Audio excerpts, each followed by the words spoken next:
Assalamualaikum warahmatullahi wabarakatuh. Bismillah, alhamdulillah, Allahumma sholli wa rasulillah wa ala alihi wa sahbihi wa wala. Teman-teman sekalian, para pemerhati filantropis Islam, khususnya zakat dan wakaf, ada satu pertanyaan, yaitu bolehkah PNS bergabung pada Basnas dan bagaimana caranya? Nah, untuk menjawab pertanyaan ini mesti dipahami dua hal, yaitu apa yang dimaksud dengan Basnas dan aturan yang terkait dengan Basnas, dan apa yang dimaksud dengan PNS dan aturan yang terkait dengan PNS. Nah, terkait dengan PNS adalah warga negara Indonesia yang memenuhi syarat tertentu untuk diangkat sebagai pegawai aparatur sipil negara secara tetap oleh pejabat pembina kepegawaian untuk menduduki jabatan pemerintahan.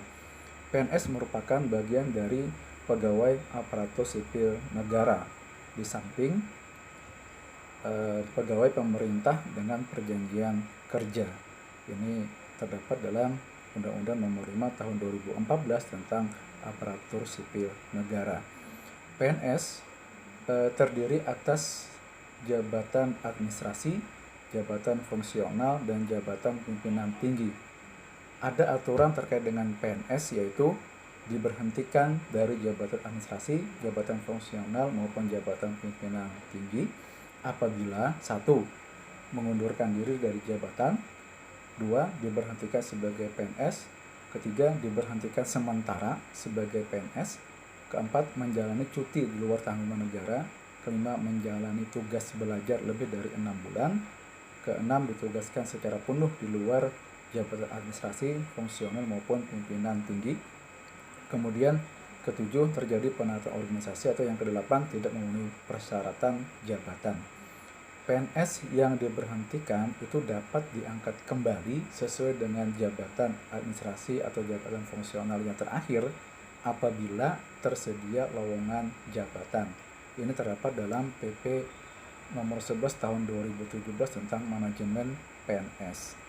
Nah, PNS yang diberhentikan tersebut itu ada yang diberhentikan sementara. Nah, diberhentikan sementara apabila 3 hal. Yang pertama, dia diangkat menjadi pejabat negara, menteri misalnya, atau dia diangkat menjadi komisioner atau anggota lembaga non-struktural, KPU misalnya, atau diberhentikan sementara karena ditahan disebabkan menjadi tersangka tindak pidana. Pemberhentian ini berlaku sejak yang bersangkutan dilantik sebagai pejabat negara atau menjadi anggota komisioner dan berakhir pada saat selesainya masa tugas sebagai pejabat negara, komisioner, atau anggota lembaga non-struktural.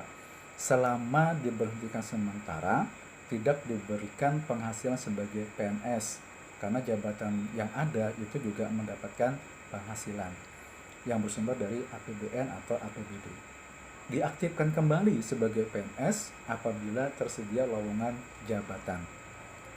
Nah, itu terkait dengan PNS. Adapun dengan Basnas adalah lembaga yang melakukan pengelolaan zakat secara nasional.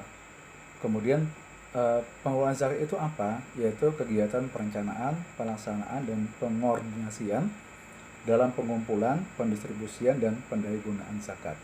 Basnas merupakan lembaga pemerintah non-struktural,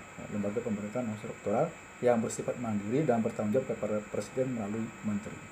Dalam hal ini Menteri Agama. Basnas dibentuk pada tingkat nasional, provinsi, dan kabupaten kota.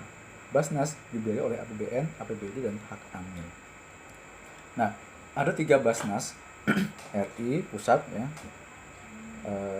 Dia berkedudukan di ibu kota negara, bertanggung jawab kepada Presiden melalui Menteri. Kemudian melaporkan pelaksanaan tugasnya kepada Presiden melalui Menteri dan DPR paling sedikit 1 kali dalam setahun. Terdiri atas 11 orang anggota, 8 orang dari unsur masyarakat dan 3 orang dari unsur pemerintah. Pemerintah ini adalah eselon 1 dari Kementerian Agama, Kementerian Dalam Negeri, dan Kementerian Keuangan. Anggota Basnas diangkat dan bertindak oleh Presiden atas usul Menteri. Dibantu oleh sekretariat, dipimpin oleh seorang sekretaris dengan eselon 2B, diangkat dan diberhentikan oleh Menteri. sekretaris bertanggung jawab kepada Sekjen Kementerian Agama dan dibina oleh Dirjen Bimas Islam. Basnas Provinsi Kabupaten Kota itu adalah Basnas yang bertanggung jawab kepada Basnas dan pemerintah daerah baik provinsi kabupaten kota. Dia melaksanakan tugas dan fungsi Basnas pada tingkat provinsi kabupaten kota sesuai dengan kebijakan Basnas pusat. Pimpinan Basnas Provinsi Kabupaten Kota terdiri atas ketua dan paling banyak 4 wakil ketua, di mana pimpinan tersebut diangkat dan diberhentikan oleh gubernur, bupati, atau wali kota setelah mendapat pertimbangan dari Basnas. Kemudian ada organ Basnas yang lain di bawah pimpinan, itu pelaksana. Nah, pelaksana diangkat dan diberhentikan oleh ketua Basnas, baik itu provinsi, kabupaten, kota. Dengan catatan, pelaksana bukan berasal dari pegawai negeri sipil, kecuali jika diperlukan. Nah, adapun persyaratan menjadi anggota Basnas, baik itu pusat, provinsi, kabupaten, kota adalah yang pertama WNI, 2 beragama Islam, bertakwa kepada Allah Subhanahu wa taala, keempat berakhlak mulia, kelima berusia minimal 40 tahun, keenam sehat jasmani dan rohani, kemudian tidak menjadi anggota partai politik, kedelapan memiliki kompetensi di bidang pengelolaan zakat, kesembilan tidak pernah dihukum karena melakukan tindak pidana kejahatan yang diancam dengan pidana penjara paling singkat 5 tahun.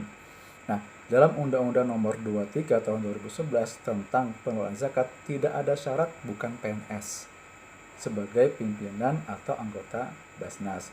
Tetapi dalam PP Nomor 11 Tahun 2017 tentang manajemen PNS wajib berhenti sementara karena Basnas termasuk lembaga negara non-struktural. Nah, kemudian ada yang namanya manajemen AMIL. Ini berdasarkan SK Basnas Nomor 24 Tahun 2018, di mana pelaksana di bawah pimpinan itu ada 3 organ.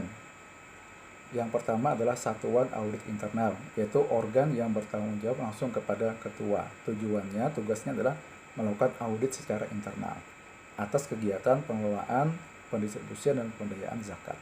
Kemudian yang kedua, ada kepala pelaksana, diangkat dan diberhentikan berdasarkan SK ketua yang diputuskan dalam rapat pleno pimpinan, tentu melalui tahapan seleksi. Nah, kepala pelaksana bertanggung jawab kepada rapat pleno pimpinan. Kemudian organ yang ketiga adalah sekretaris, diangkat dan berhentikan sesuai dengan ketentuan peraturan perundang-undangan. Apa peraturan perundang-undangan yang ada?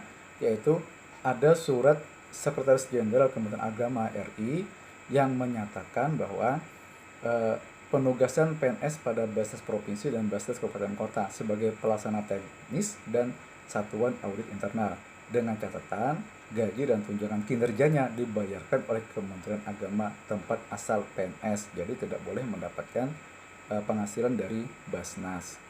Kemudian sekretaris bertanggung jawab kepada rapat pleno. Kesimpulannya, bisakah PNS bergabung dalam Basnas? Jawabannya bisa. 1.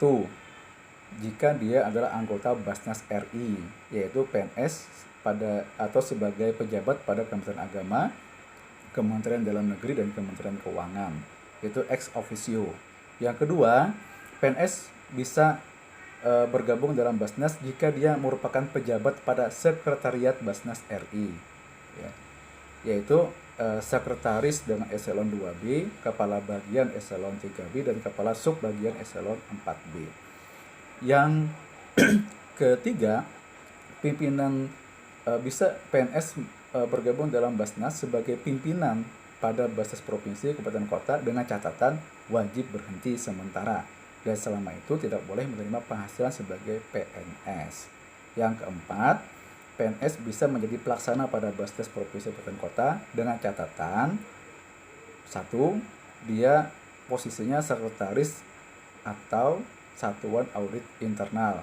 Kedua, ditugaskan oleh Kementerian Agama Provinsi, Kabupaten, Kota. Yang ketiga, tetap tidak boleh mendapatkan penghasilan dari Basnas karena gajinya tetap dari Kementerian Agama tempat dia berasal. Demikian tentang PNS pada Basnas. Assalamualaikum warahmatullahi wabarakatuh.